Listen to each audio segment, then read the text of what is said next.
تحت أحضان الفجر اللطيفة تستيقظ السافانا الإفريقية وتكشف عن الكراكال المهيب المعروف أيضا باسم الوشق المصري.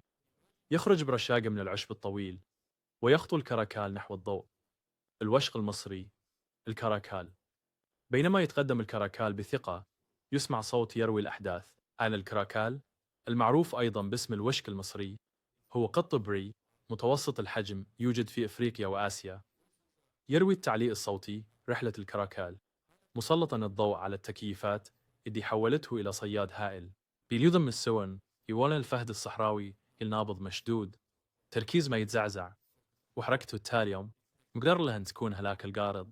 ورعى ساعة حية جدي الوشك الجاذبية، قفزته ضبابية الحركة وانتصاره محقق في الهواء. يسبافن فايس بينما تتكشف براعة الكراكال، كل إطار يشهد على مهارته، كل لحظة درس حيوي في فن البقاء على قيد الحياة.